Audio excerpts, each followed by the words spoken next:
A tragedy unfolded in Shreveport's Caddo Heights neighborhood. Come out the house! Come out the house! People could be seen running away from the perimeter of the scene several times during the standoff after either hearing shots fired or a loud boom. This is Love Hurts. Don't forget to like, subscribe, and hit that notification bell for future content. 27-year-old Rannita Williams was affectionately known as Nunu by her family. She was described as smart and outspoken. She was the type of girl that spoke her mind at all times, especially on social media. She was heavy on Facebook and was known to be very vocal about her personal life on the app. She was a single mother with 3 children and was working hard at 2 jobs. She worked one job as a hairdresser and one job as an interior designer in order to make ends meet. She was a true boss lady. She took pride in making her own money. She definitely was very proud of the fact that she never had to work for anyone. She made her own money and her own rules. Renita had been in a 5-year on-again, off-again relationship with 36-year-old Jonathan Robinson. Jonathan was a bit of a player. He never wanted any real commitment with Rannita. She was just his fun-time girl. By the time he and Rannita began dating, he had already been in a relationship with a woman named Sharika for more than a year. He was a controlling guy, the type of guy that wanted to have his cake and eat it too. He wanted Rannita, but on his terms only, and those terms were for her to keep her mouth closed about their relationship, especially on social media. By April of 2018, Jonathan's main girl, Sharika, had found out about the affair, and she addressed it on social media. With Rannita being who she was, of course, she responded on Facebook Live, and she told all. She basically confirmed that yes, she had been sleeping with Jonathan. She also had a few choice words for Sharika. That pushed Jonathan over the edge, and on the morning of April 12th of 2018, Jonathan set out to silence Rannita for good.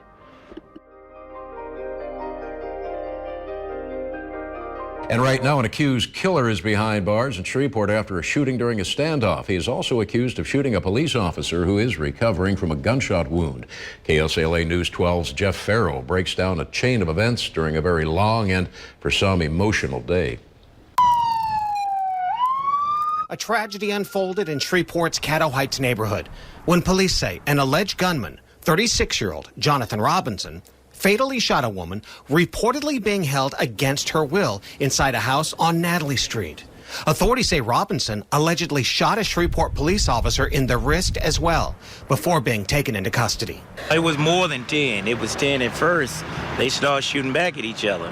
It was ongoing, so it was about anywhere from 20 to 30 shots. Medics took both victims to University Health Hospital, where Caddo coroner vehicles soon arrived for the woman. As for Jonathan Robinson, officers first took him to the Shreveport City Jail. That's when they say he damaged a water pipe, causing the cell to flood with water. After that disruption, police moved him to the Caddo Correctional Center. Come out the house! Come out the house! People could be seen running away from the perimeter of the scene several times during the standoff after either hearing shots fired or a loud boom. An electrician had been on a ladder outside a house when the standoff began next door. When I got down on the ladder, I walked around to the front, and the police told me to get back in the house and lay down. And, because it was an active shooting. And I laid there for about 30 minutes, and I kept hearing gunshots go on while I was laying down there. Calvin Thomas says police soon got him out safely before the standoff had ended. Others grew increasingly impatient as they waited for the scene to clear to check on loved ones nearby. Luckily, no bystanders were injured in the ordeal. On the morning of April 12th, Jonathan kicks down Rannita's door and gains entry to her house. Luckily, Rannita's mother and brother were able to escape. Once he was inside, he forced Rannita to go on Facebook Live and apologize to his girlfriend. No, it was just, I apologize because I couldn't go live on my phone. My page is blocked. He can be seen in the back pacing back and forth. And he tells her, you want to be famous? You're going to be famous today. No. You want to be famous? I'm going to make you famous. No. No. Everybody want to be famous, let's be famous today.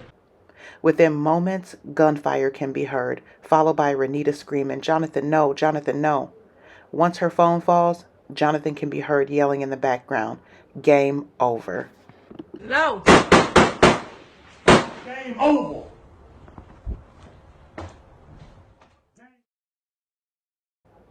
After injuring 2 police officers in an hour-long standoff, Jonathan is finally taken into custody, where he gives a taped interview confession about the murder of Rannita. And the reason that he gives for killing her? She wouldn't stop going live on Facebook and posting about his girlfriend, Sharika. What happened today? I asked her, why you keep doing it?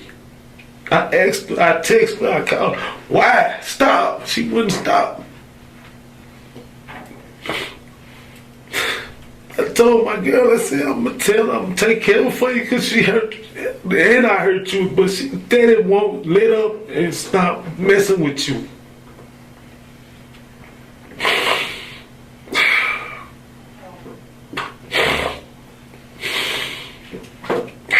But what happened though? I shot her. Okay, so you get to the house, what happens? I asked her, why you steady messing with her? And I told her to go live and tell her, I told her apologize to her. Apologize to who? My girl. And what'd she say? She started apologizing.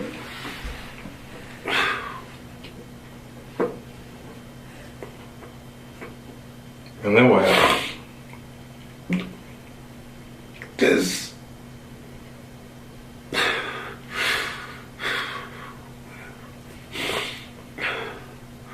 what?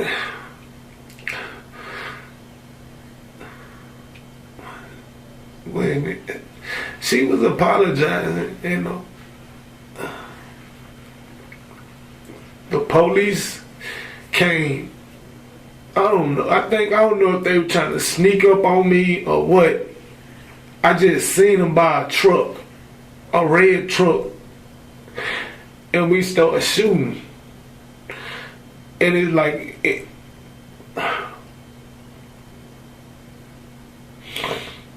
I started shooting. Then I shot her in the leg. Then I shot her again somewhere else.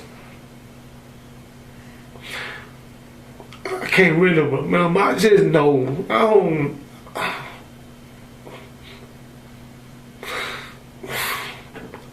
I know, but I can't just. I know when I seen the police by a red truck, I shot at them and I turned around and shot her. Guilty of first-degree murder. That's the unexpected and shocking plea deal accepted by Jonathan Robinson, the so-called Facebook live killer. He took that deal this afternoon in a Caddo Parish courtroom. While he no longer faces the death penalty for shooting and killing Rannita Williams, a mother of 3 young children, Robinson will spend the rest of his life in prison. KSLA Chief Investigative Reporter Stacey Cameron was in court this afternoon, and Stacey, it was an emotional day for the victim's family, especially Rannita Williams' mother. Dominique, it absolutely was, and right after Robinson pleaded guilty to 1 count of first-degree murder and 7 counts of attempted murder of a police officer, he was immediately sentenced, and that's when Rannita Williams, Anita's mother, Rannita Williams began to cry deeply. You see, it was 9 months ago that Robinson was shot and killed Rannita, and he streamed that murder of his ex-girlfriend live on Facebook. Then during an hours-long standoff with police, he turned his gun and fired on Shreveport police officers, injuring 1 and facing the death penalty. Robinson didn't get a lawyer certified to defend a death penalty case until November. And since that time, Caddo Parish District Attorney James Stewart has been meeting with the Williams family, who said they wanted closure. So earlier this week, Stewart offered Robinson a plea deal, life in prison, no parole, no probation, no suspension of his sentence, and he'll serve hard labor plus another 100 years after pleading guilty to attempting to murder those 7 police officers. I didn't know it was going to happen. Just never shared it with nobody because I knew what I wanted in my heart and what I believe in. I didn't believe in killing nobody. I never believed in killing nobody. Not just him, nobody. Not even an enemy. So why? No, I'm glad justice has been served. Everything is gone. Everything is okay. So I feel a lot better now. Now I can rest. Now me and my family can go on with our life, you know. It's over with. It's no more. So it's nothing else to talk. The decision has been made between us and everybody else. So we feel a lot better. It hurts me. It hurts me so bad. By killing Jonathan, it's not going to bring Rannita back. None whatsoever. So decision has been made, and that's what it is. When did the DA let you know that this would happen? We have been talking about months. We have been talking about months. He had asked me my decision, and he gave me his decision. So at the end of the day, the decision that was made was my decision. So no one else could look at the DA, no one else, no other different. I made that decision. So that is what it is. Did Robinson reach out to you anyway? Yes, he did. Yes, he did. I never let no one know. It was privacy. Every time he reached out to me, I never let no one know. This wasn't the first time he apologized to me. It's about the 3rd time with letters and writing. I just never let no one know what was going on with me. From this time on, it was just private. Whatever went on, it was private between me and my family. Yes, he did reach out, and I forgive him. I forgive him, but I never will forget. Such a devastating, senseless story.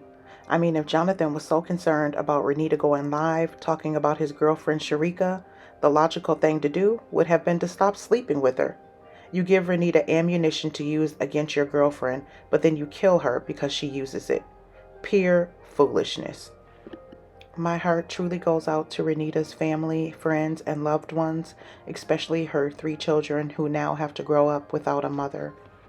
If you are experiencing domestic violence in your relationship, please get out. Use the quickest, safest way possible and do not turn back. Turning back can cost you your life. As always, loves, stay safe. Don't forget to subscribe, hit that thumbs up and notification bell for future content.